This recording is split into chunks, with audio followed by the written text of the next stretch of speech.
Heritage foods Telugu రాష్ట్రాల్లో పరిచయం అక్కర్లేని పేరు. ఎందుకంటే heritage foods founder CM Chandrababu Naidu గారిని మ్యాక్సిమం అందరికీ తెలుసు కాబట్టి. అయితే 80 lakhs ఇన్వెస్ట్మెంట్తో స్టార్ట్ అయిన హెరిటేజ్ ఫుడ్స్ డైరీ బిజినెస్ ఈరోజు ఎలా 6,000 కోట్ల కంపెనీగా ఎదిగింది? దీని వెనక హెరిటేజ్ కంపెనీ మార్కెట్లో ఇంప్లిమెంట్ చేసిన మార్కెటింగ్ స్ట్రాటజీస్ ఏంటి? అండ్ హెరిటేజ్ ఫ్రెష్ని బిగ్ బజార్కి ఎందుకు అమ్మేశారు? అండ్ హెరిటేజ్ ఫుడ్స్ గురించి 99% ఆఫ్ ది పీపుల్కి తెలియని చాలా విషయాల గురించి నేను ఈ వీడియోలో చెప్పబోతున్నాను. 1992లో చిత్తూరులో హెరిటేజ్ ఫుడ్స్ లిమిటెడ్ అనే కంపెనీని చంద్రబాబు నాయుడు గారు 80 lakhs ఇన్వెస్ట్మెంట్తో స్టార్ట్ చేశారు. ఆ టైంలో ఒక డైరీ బిజినెస్ని స్టార్ట్ చేయడానికి కారణం వైజాగ్, విజయనగరం అండ్ శ్రీకాకుళం లాంటి ఏరియాస్కి విశాఖ డైరీ మిల్క్ని సప్లై చేసి డైరీ బిజినెస్ని చేసేది. అండ్ విజయవాడ అండ్ గుంటూరు లాంటి ఏరియాస్కి విజయ డైరీ అండ్ హైదరాబాద్కి దూడ్ల డైరీ. బట్ రాయలసీమ లాంటి ఏరియాకి 1990s ముందు వరకు మిల్క్ సప్లై చేసే ప్రైవేట్ డైరీసే లేవు. సో దీనిని ఒక ఆపర్చునిటీగా మార్చుకుంటే చిత్తూరు అండ్ రాయలసీమ డిస్ట్రిక్ట్స్లో డైరీ బిజినెస్లో సక్సెస్ అవ్వచ్చని 1992లో చిత్తూరులో హెరిటేజ్ డైరీని స్టార్ట్ చేశారు. అలాని మనం ఆంధ్రప్రదేశ్లో మిల్క్ డైరీ బిజినెస్ని చూస్తే గవర్నమెంట్ డైరీ అయిన విజయ డైరీనే నోటబుల్గా ఉండేది. సో 1992 టైంకి ఆంధ్రప్రదేశ్లో పెద్దగా ప్రైవేట్ డైరీస్ ఏమీ లేవు. ఏ స్టార్టప్లో అయినా బిజినెస్లో అయినా మార్కెట్లో ఉన్న గ్యాప్ని మనం కనిపెట్టగలిగితే మనం స్టార్ట్ చేయబోయే బిజినెస్కి ఒక ఇనీషియల్ స్టెప్ యాడ్ అయినట్టే. And next funding. ఈ పర్స్పెక్టివ్ చూస్తే హెరిటేజ్ ఫుడ్స్కి ఫండింగ్ ప్రాబ్లం లేదు. నెక్స్ట్ డైరీ బిజినెస్లో మిల్క్ సప్లయర్స్ కావాలి. సో హెరిటేజ్ కంపెనీ చిత్తూరులో 200 ఫార్మర్స్తో పార్ట్నర్షిప్ చేసుకొని ఒక మిల్క్ చిల్లింగ్ యూనిట్తో స్టార్ట్ అయింది. ఆ రోజు 200 ఫార్మర్స్తో స్టార్ట్ అయిన హెరిటేజ్ కంపెనీ ఈ రోజు 3 లక్షలకు పైగా ఫార్మర్స్ దగ్గర నుంచి మిల్క్ని తీసుకుంటుంది. అయితే ఇనీషియల్ ఇయర్స్లో డైరీ బిజినెస్లో చాలా ప్రాబ్లమ్స్ ఉండేవి. అయితే హెరిటేజ్ కంపెనీ ఆ ప్రాబ్లమ్స్ అన్నిటిని సాల్వ్ చేసి మార్కెట్లో కొన్ని కొత్త ఇన్నోవేషన్స్ని తీసుకొచ్చింది. హెరిటేజ్ కంపెనీ మార్కెట్లో సాల్వ్ చేసిన ప్రాబ్లమ్స్ ఏంటో ఇప్పుడు చూద్దాం. అందులో ఫస్ట్ది direct milk collection from farmers without middle man. 1970sలో విజయ డైరీ విలేజ్ లెవెల్లో మిల్క్ కలెక్షన్ సెంటర్స్ని ఎస్టాబ్లిష్ చేసింది. కానీ మధ్యలో చాలామంది మిడిల్ మ్యాన్ ఉండేవారు.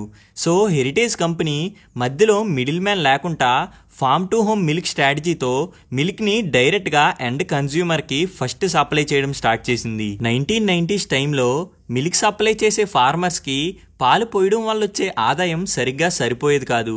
సో మిల్క్ సప్లై చేసే ఫార్మర్స్కి ఇన్సెంటివ్స్ అండ్ లోన్స్ని ఏ ప్రైవేట్ డైరీ ఇచ్చేది కాదు. కానీ హెరిటేజ్ కంపెనీ విజయ డైరీ తర్వాత first private company veterinary support, loans and ఇన్సెంటివ్స్ని ఇవ్వడం స్టార్ట్ చేసింది. And next end to end cold chain system. స్టార్టింగ్లో విజయ డైరీ ఒక గవర్నమెంట్ డైరీ అవ్వడం వలన ఓల్డ్ మెథడ్స్లోనే మిల్క్ని ట్రాన్స్పోర్ట్ చేసేది. 1980s అండ్ 1990sలో విజయ డైరీలో మిల్క్ని అల్యూమినియం క్యాన్స్తో ఏ కోల్డ్ స్టోరేజ్ అండ్ సరైన మిల్క్ చిల్లింగ్ మెథడ్స్ లేకుండా పాలని అమ్మేవారు. సో దీనివలన చాలా పాలు పాడైపోయేవి.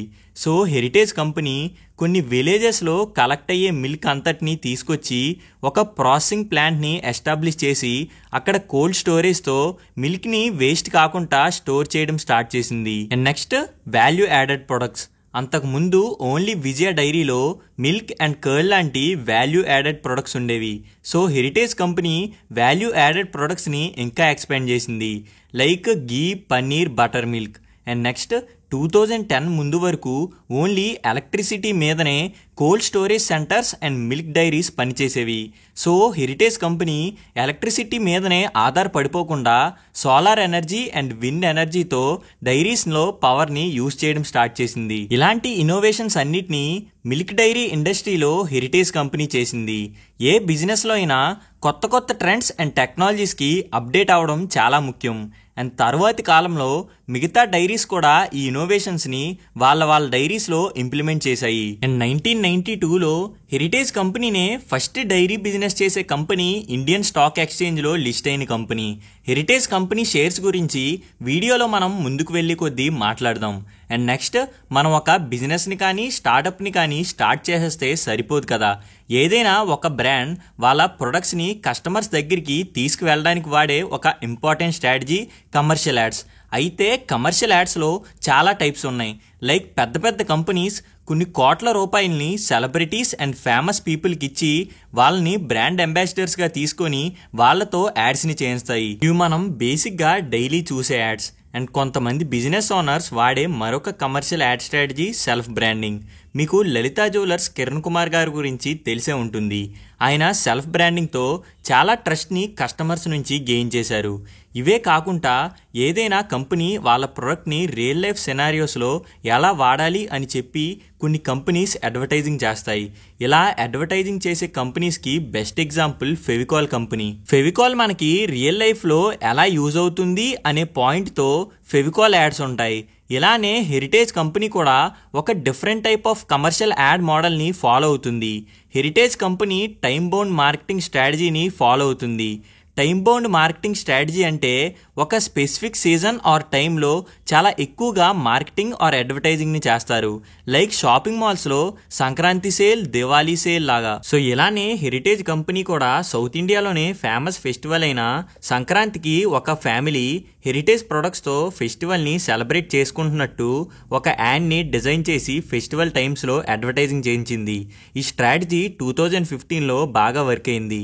2015లో grandfather and grandchild Heritage ad అనేది బాగా వైరల్ అయింది. సో దీంతో సంక్రాంతి ఫెస్టివల్ తర్వాత హెరిటేజ్ మిల్క్ సేల్స్ 15 to 20% పెరిగితే గీ సేల్స్ ఆల్మోస్ట్ డబల్ అయ్యాయి. బేసిక్గా ఈ టైమ్ బౌండ్ మార్కెటింగ్ స్ట్రాటజీని చాలా కంపెనీలు కూడా ఫాలో అవుతుంటాయి. అండ్ నెక్స్ట్ 2001 తర్వాత డిమార్ట్ అండ్ బిగ్ బజార్ లాంటి కంపెనీస్ రీటైల్ బిజినెస్ని చేయడం స్టార్ట్ చేశాయి. సో ఈ బిజినెస్లోకి హెరిటేజ్ కంపెనీ కూడా ఎంటర్ అవుదాం అనుకుంది. సో దీనికోసం 2006లో హెరిటేజ్ ఫ్రెష్ అనే రీటైల్ స్టోర్స్ని హెరిటేజ్ కంపెనీ లాంచ్ చేసింది.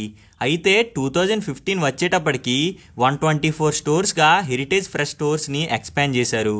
తెలంగాణ, కర్ణాటక, తమిళనాడు అండ్ ఆంధ్రప్రదేశ్లో హెరిటేజ్ ఫ్రెష్ స్టోర్స్ని ఓపెన్ చేశారు. 2006 నుంచి 2011 వరకు బిజినెస్ బాగానే నడిచింది. కానీ తర్వాత హెరిటేజ్ ఫ్రెష్ స్టోర్స్ లాసెస్లోకి వెళ్ళిపోవడం స్టార్ట్ అయ్యాయి.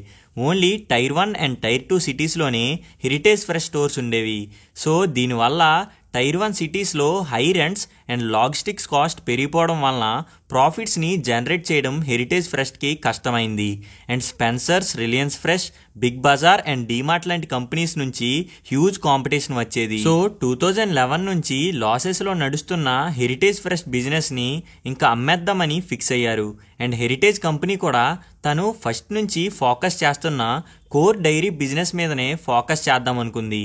ఎప్పుడూ కూడా బిజినెస్లో కానీ స్టాక్ మార్కెట్స్లో కానీ మనకి ఆ బిజినెస్ గురించి తెలియకపోయినా కంపెనీని ఎవరు నడుపుతున్నారో తెలియకుండా ఆ కంపెనీలో ఇన్వెస్ట్ చేస్తే ఖచ్చితంగా ఫెయిల్ అయ్యే ఛాన్సెస్ చాలా ఎక్కువగా ఉంటాయి. సో తన మెయిన్ బిజినెస్ మీదనే ఫోకస్ చేద్దామని 2016లో ఫ్యూచర్ గ్రూప్ అనే కంపెనీకి హెరిటేజ్ ఫ్రెష్ని అమ్మేశారు. ఫ్యూచర్ గ్రూప్లో 3.65% స్టేక్ని అంటే అప్రాక్సిమేట్గా 295 కోట్ల విలువ చేసే షేర్ని ఫ్యూచర్ గ్రూప్ హెరిటేజ్ కంపెనీకి ఇచ్చింది. సో ఇలా ఈ డీల్తో 2016లో హెరిటేజ్ ఫ్రెష్ని ఫ్యూచర్ గ్రూప్కి అమ్మేశారు. ఫ్యూచర్ గ్రూప్లోనే బిగ్ బజార్ కంపెనీ కూడా ఉంది. And next heritage company Tamil Nadu, AP, తెలంగాణలో బిజినెస్ చేస్తుంది.